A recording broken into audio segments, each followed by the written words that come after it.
Hello guys. Good morning, good morning.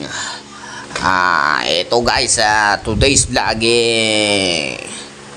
meron tayong konting landscape. Yun no. Natras ko yung motor dyan guys para malapit nating may karga ang ating mga dadalin. Yun no. Siyempre kailangan natin na humigop muna ng kape. Diba? Yun no. Yan na nga guys, sinasakay ko na yung unang sako na aking dadalhin sa aking paglalakbay. Bale yung sako na yan guys, 8 sako ang ating naihanda upang i-deliver sa ating customer. Yun no. Yan guys, 3 na yung nasasakay natin yan guys. Ayun no. Yan. Alam nyo ba guys na may katimbangan din yan guys, pero syempre malakas tayo guys. Hindi tayo pwedeng maging mahina dahil sa hamon ng buhay. Sige lang ng sige, diba? Hanggat kaya natin guys, kakayanin natin guys. Sabi nga nila na walang hindi kaya kung talagang paghihirapan, diba? Yun no. Napatingin pa tayo sa camera guys, oh. Siyempre naman para papogi. Yun no. Nasakay ko na yung ano dyan guys, 6 na piraso. Yun, napakamot ako guys. Kasi mukhang hindi magkakasya guys ang ating isasakay. Yun na nga. Binuwat ko na yung pang-7 guys. Yun no. Parang medyo may katimbangan ng ating ano guys. Ang ating kolong-kolong. Yumuko na guys. Yumuko. Yun no. Yun no. Nilagay ko na yung pang-8 sako dyan guys. Yun no. Yan. Tinitignan natin yan guys kung kakasya ba o hindi ang ating madadala. Kasi guys yung 8 sako na soil yan guys, may kasamang paso yan guys. Ayun no. Binuwat ko na yung paso na isa yan guys. Bale yung paso na yan guys, 4 na piraso. 1 by 1 meter. Yun no. Siyempre naman guys, ganyan tayo kasipag. Dapat maging masipag para sa mga kinabukasan ng ating mga anak guys. Yun no. Binuwat ko na yung ano dyan guys, sa pangalawang paso. May katimbangan yan guys, pero siyempre kaya natin. Ayan guys oh. Lalagyan ko ng karton yan guys. Yan ang sikreto ng ating paso para hindi mabasag. Kasi guys, kapag nagdikit yan, may tendency ano yan guys, may tendency mabasag, mabungi, o di kaya mahati, di ba? Yun no. Inisip ko yan guys kung kakasya ba ang ating paso. Yun, mukhang hindi kasya guys, kaya yan, binuwat ko yung isang sako guys at nilagay natin sa carrier dun sa taas ng ating kolong-kolong guys. Yun no. May papalakpak pa tayo dyan guys, kasi parang nakikita ko na kakasya na ang ating paso. Ayun no. Binuwat ko na yun dyan guys, pangatlong paso. Yun no. Kailangan na dahan-dahanin natin yan guys, kasi kapag nabasag yan, kulang ang i-deliver natin guys, di ba? Kaya yun, dahan-dahan para sa magandang serbisyo, magandang ma-deliver Yan guys, oh. Yan yung sekreto natin. Ang paglalagay ng karton para hindi mabasag, mabungi, o di kaya'y baka maghiwalay ang paso natin na hindi pa nadideliver, di ba? Yun guys, oh. Kinuha ko na yung ano yan guys, yung pang-apat. Yan guys, tinanggalan natin ng lupa. Kasi yung panganay natin guys, naglagay ng lupa dyan guys. Akala niya, dyan na itatanim agad dyan guys. Kaya tinanggal natin. Yun oh, binuwat ko na nga yan guys. May kabigatan yan guys. Kaya napapaano tayo? Napapangiti sa bigat. Yun oh, yan. Yan guys, naayos na natin. Dahan-dahan lang at baka ay mabasag ang ating paso, di ba? Kaya ang sikreto lang yan guys, karton, di ba? Karton lang guys ang sikreto para hindi mabasag ang mga nagawa kong paso. Yan. Sa mga gustong mag-order dyan guys, just PM me, call me, or text me. Diba?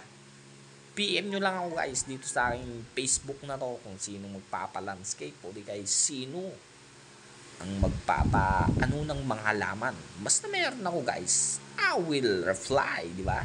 I-reply ko lahat ng aking mga customer na tatawag, magchat-chat, diba? Yun guys, oh. Nilagyan pa natin ng karton yan guys kasi yung paso natin dyan guys na isa malapit sa may bakal. Kung di natin lalagyan yun, baka mabasag. Yun guys, oh. Sinakay ko na yung isang ano dyan guys, Chinese. Yan yung Chinese bamboo na manipis na dahon pero makapal naman. Yun know, kung makapal. Yan yung Chinese bamboo na i-deliver natin guys. Kada isang paso dyan guys, tatlo ang kakasya na Chinese bamboo. Yun know, kitang-kita nyo naman guys. Dinadahan-dahan natin yung paglalagay dahil sa baka mabali, di ba? Pag nabali yan guys, masisira tayo sa mga customer natin. Dapat pag nag-deliver tayo, maganda, quality at presko, di ba? Yun know, sinasakay ko na yung ano dyan guys, pang pitong Chinese bamboo. Ang pagbubuhat dyan guys, dapat nakahawak ka sa plastic saka sa katawan ng Chinese bamboo. Yan para suporta, hindi mabali, hindi mahila sa plastic, para goods na goods pagdating, di ba? Yun know. Yan guys, oh. Dalawa na lang ang natitirang Chinese bamboo nating ikakarga. Yun know. Yun. Isa na lang natitira guys. Yan. Yan na nga ang pangpinale na ilalagay natin na Chinese bamboo. Yun know. Yun. Saktong-sakto siya guys. Kumasya ang ating i-deliver. Syempre guys, ubusin natin yung kape natin na tinimpla. Yun no. Nakasakay na yan guys.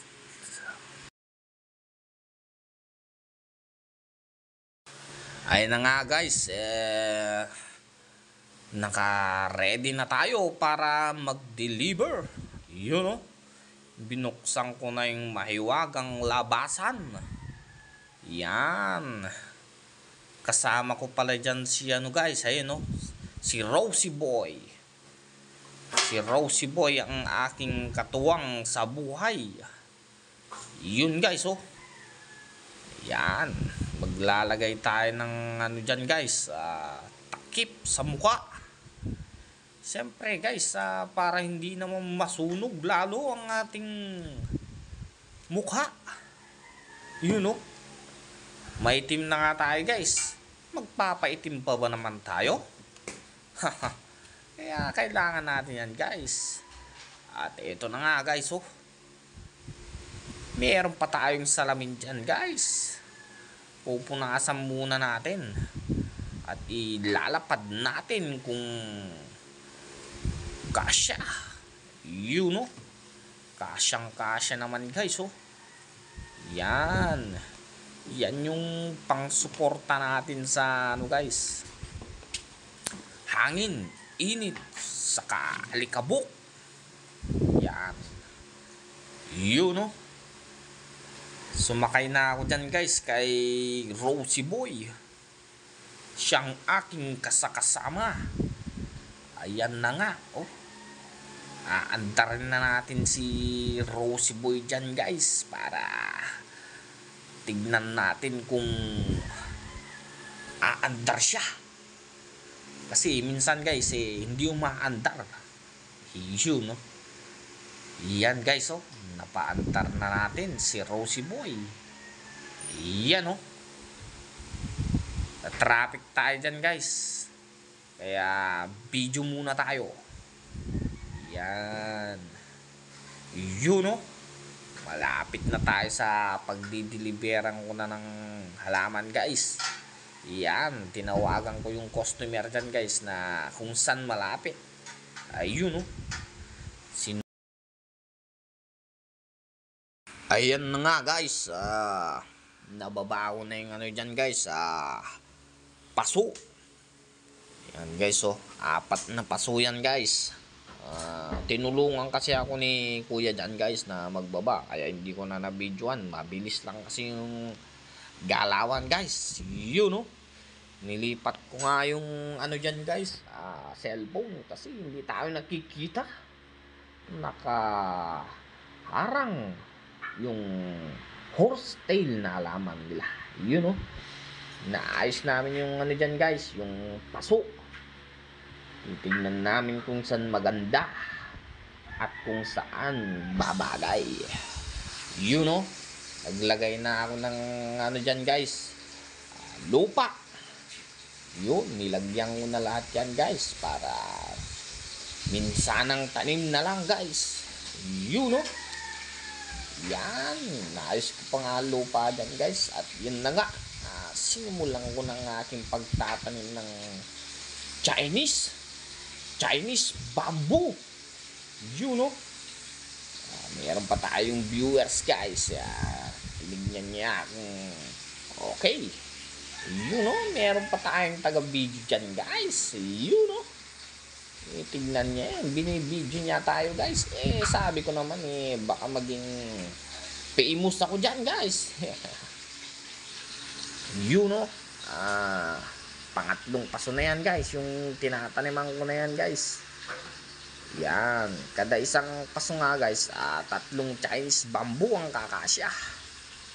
Yung isang paso dyan guys, hindi ko na nabidyoan.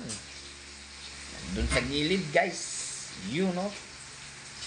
Steady lang kasi yung cellphone natin yan guys. Yun.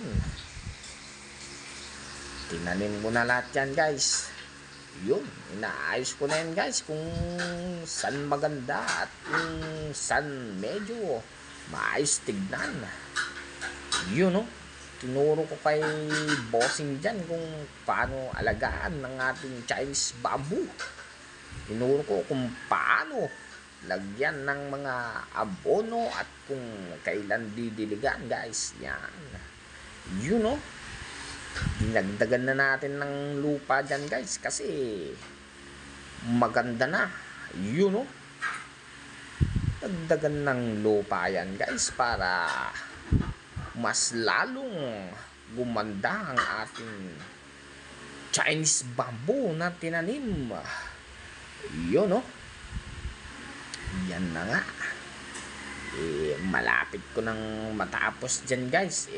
Pagkatapos ng pagtatanim dyan, guys, kailangan ng kasama dyan, guys, ang paglilinis muna. Siyempre, yun, no? Paglilinis muna para iwas kalat. Kumbaga, yun, no? Kumuha ko ng ngos dyan, guys, para madiligan kung aking tinanim na Chinese. Yun. Siyempre, guys, mas magandang serbisyo. Mas matutuwa si customer sa atin, di ba? Uulit pa yan kapag maganda ang ating serbisyo na pinakita o di kaya binigay sa kanila, di ba? Yun, no? Nagdidilig na ako dyan, guys. Pinakakadilig ko yan, guys, para hindi na magdidilig si sir mamaya. Kaya bukas na siya magdidilig yan. Yun, no? Merong mga tumalsik na lupa sa bakod niya. Kaya nilalagyan natin ng tubig. Nililinis, kumbaga. Yun, no? Yan, guys. Meron kasing natapon dyan, guys, na lupa, sumobra. Kaya kailangan nating linisin sa pamamagitan ng tubig. Yun, no? Yan. Dinidiligan ko na dyan, guys. Yun, no? Tinanggal natin yung dumi sa bakod. Yan. Malapit na akong matapos dyan, guys. Yun, no? Nuulit-ulit lang natin yung pagdidilig, guys, para bumaba ang tubig. Yun. Yun na nga. Nilabas ko na yung kalat dyan, guys. Yung sako. Yun, no? Yan. Nag-ayos tayo dun, guys, sa kabila. Yan. Eto na nga, guys, ang resulta ng aking tinanim na Chinese bamboo sa paso. Yan, guys, so thank you for watching.